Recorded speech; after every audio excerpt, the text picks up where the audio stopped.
early hours of 26 February, multiple Indian formations closed in at different sectors. The PAF's response was immediate. I am painting 4 high-speed aircraft near international border in Fazilka sector. The activity is also developing in south as well. Hot scramble for Fazilka sector. Copy, sir. Hot scramble, hot scramble, hot scramble.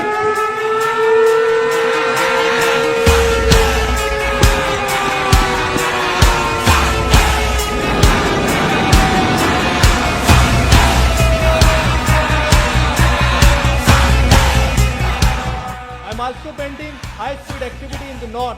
Divert, cap or line of control. With PAF fighters closing in, 6 Indian Mirages turned back. Once they met with Pakistani CAPS patrol, they could not have the courage to actually carry out what they thought they were actually going to carry out. While formation of 6 Mirage 2000s released their glide bombs near line of control, committing airspace violation of around 2 to 3 kilometers as they turned back. Pakistan's airspace. Meeting an immediate response from the Pakistani Air Force, Indian jets released their payload inside Pakistani territory and retreated. The same morning, Pakistan's Prime Minister called a national security meeting to assess the damage. Prime Minister Khan was left with no other option but to give the green signal to his Joint Military Command to respond to India's uncalled aggression. The very next day, at about 0900 hours, loaded with deadly array of state-of-the-art weaponry, a strike package comprising of total 18 Pakistani Air Force planes rolled down the runway for a top-secret mission. The senior who briefed us, the opening sentence was, "Gentlemen, you are the luckiest guys." The strike package comprised of Mirages for ground strike, along with Pakistan's indigenously built JF-17 Thunders, with the top cover of AWACS and electronic warfare aircraft, as well as fighter suite. In just under 32 hours, a mission was underway that would demonstrate Pakistan's will and resolve, with clear message that violating airspace of nuclear-armed country is an act of war.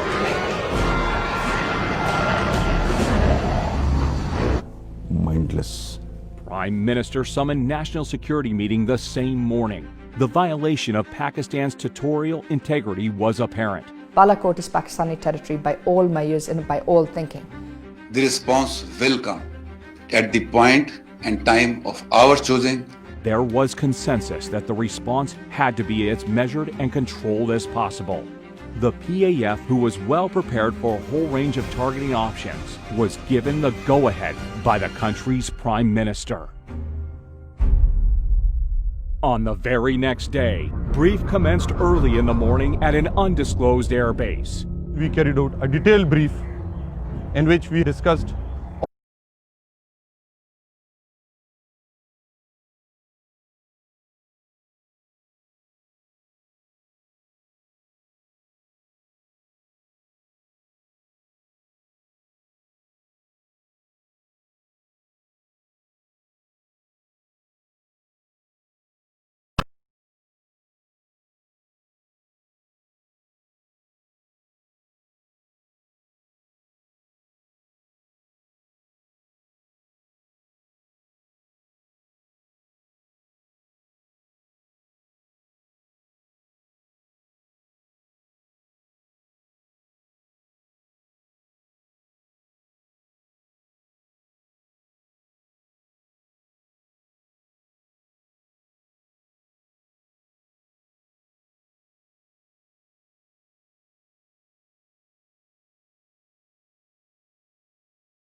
At first, we approached on the morning 9 o'clock of 27th February. And the attack came in the shape of 2 Mirage 5 PAs armed with 2 H4 standoff weapons, backed up by JF-17s with 1,000 pound range extension kits. 2 Mirages along with JF-17s headed towards their respective pre-designated targets in Indian-occupied Kashmir. Pakistan should be on notice कि All options are on the table. All options are on the table. The targets which were selected, some of them at brigade level, some of them at different depots, indicated that we understand what is a standoff capability. They went off, the H4s were fired. And now I started to concentrate on my target, leading the weapon to the target. And you can see the target designated box shift away from the intended target because now the pilot wants the bomb to hit about 1,000 yards away. The H-4 bombs were steered away from legitimate targets with great accuracy. Time was very limited. I had only 15 to 20 seconds to carry out all this task. On that, I immediately unlocked the weapon and took it towards the right side to unpopulated area, and the weapon impacted the point which I have selected. The H-4 bomb is about 2,600 pounds in weight. So the TNT, the explosive, is immense.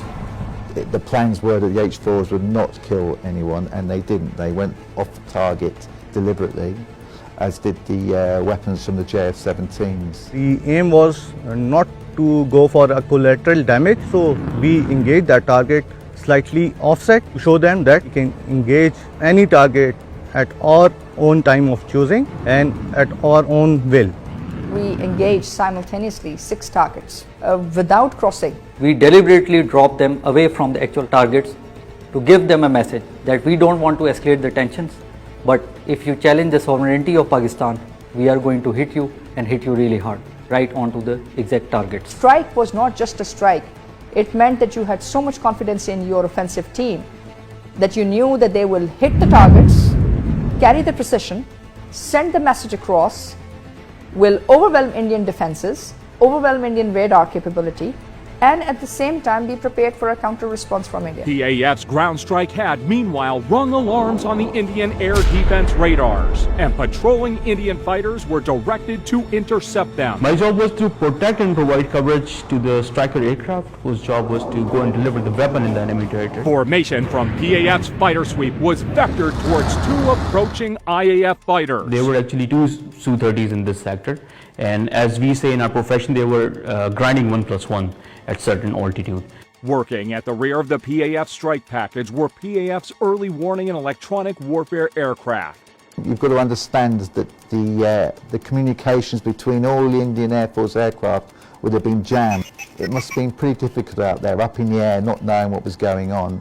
There was confusion all around in the enemy's flanks. They were running here and there, they were hiding behind each other's tail. Gambler 1, confirm picture copy. Picture copy, target all, confirm, clear to engage. The moment one of them, in state of confusion, came into a situation where he could have been a threat to the strikers, I engaged him. After sampling the target data and confirming valid firing parameters, squadron leader Hassan fired air-to-air missile. Clear to engage on. Gambler 1, Fox 3 off the group. Su-30 is not an ordinary aircraft. It is a multi-role, almost a 5th generation platform. It is perhaps one of the best strike aircraft you can think of. Soon after the shootout, all hell broke loose in the Indian camp. This guy who's number 1 was actually shot by myself. He just turned back and ran away like anything. There was also 2 Mirage 2000s, which the pilots claimed there was some issues with the radars, allegedly. They then pulled out. They had everything that they had that particular day because they were expecting Pakistan Air Force to respond. After having bombed a part of our piece of our geography, they knew what the Pakistan Air Force was going to do to them in the next couple of days. An IAF Mi-17 helicopter was scrambled for a search and rescue mission of downed Su-30 MKI. But in the chaos, it was taken for a hostile unmanned aerial vehicle by the Indian Air Defense Unit at Srinagar, who fired a surface-to-air missile at it, leading to a case of horrific fratricide. No command and control, no ability to discern what was the real target. It was not the target, but a battery commander sitting there was probably looking for solutions and didn't have those solutions. The helicopter crashed near Budgam in the Indian-occupied Kashmir, killing 6 aircrew. And you have to ask yourself, why would an Mi-17 be flying in the area? It appears to me and to many other commentators that that aircraft was there on a combat search and rescue mission to pick up the downed Su-30 pilot.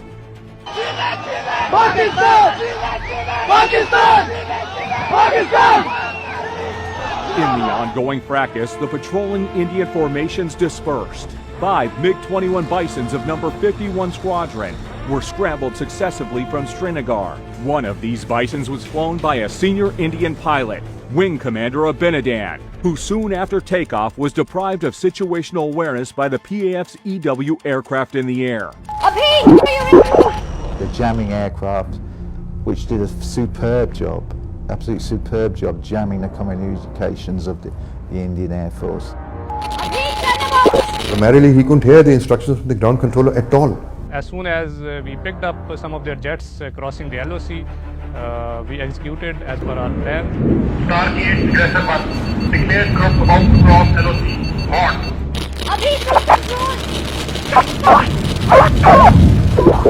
Hostile clear to engage. Aggressor 1 kill single contact crossing LOC. Before he could even get his bearings, Abinadan's MiG-21 was hit by a missile launched by Wing Commander Noman Ali Khan. Aggressor 1 targeted. It was a planned execution of the kind of tactics we normally execute in our training. Copy kill, other one trailing by 10 miles, bugging out. They went blank. They were dark. It was dark for them. It was like a night. It was day, but it became a dark night for them. They didn't know what had hit them.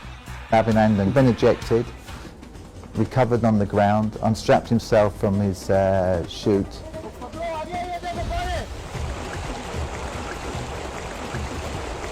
And some Burgess came across Megan.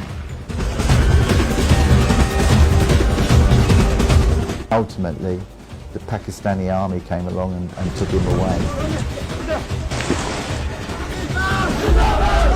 An airstrike on Pakistan-controlled Kashmir. Indian officials say Pakistan has shot down 2 Indian Air Force planes. The Pakistani military shot down 2 Indian jets today after they crossed the disputed border in Pakistani military Kashmir. also says its warplanes carried out airstrikes inside India. A very capable operation, which opened the eyes up many in the West. The big story breaking this morning, an F-16 of the Pakistani Air Force shot down a Sukhoi 30 MKI, the latest of India's Air Force. Found on the news that the Pakistan Air Force shot down a MiG-21 Bison and an Su-30 MKI. So I remember being absolutely gobsmacked. Though my ground crew, of course, not knowing what mission I was on and what has happened in the air, there was inquisitiveness in his eyes, which I could spot. He saw one missile missing of mine, but out of the professionalism, he never asked me. And out of the professionalism, I wasn't very excited to tell everybody that this is what has happened. All we did was land our aircraft, sign those jets back, come back to the debrief and prepare for the next day. Prime Minister Imran Khan announced his decision to repatriate Wing Commander Abinadan to India as a gesture of peace to de-escalate the tension between the two neighbors. As a peace gesture, हम उसको कल रिहा करने लगे हैं हिंदुस्तान को वापस. It was an excellent gesture, very good. And how on earth could the Pakistani Air Force of bloody Indian Air Forces know so well? And it's all down to the fantastic training. The briefing, to going to the aircraft, starting it up, going in the air, it was so professional. And of course, I owe it back to the institution, to the training that we have been provided with. I've been to Pakistan Air Force many times, and I have to say the training is constant. I think 26th and 27th of February very clearly indicated that Pakistan is capable of not only handling an offensive operation inside Pakistani territory with Pakistani defensive measures, but is also capable of carrying out a counter-offensive at will, at discretion, and in broad. And if they will cross Pakistani territory, it will be taken as an act of war, and Pakistan will respond back. Modern combat is like an orchestra.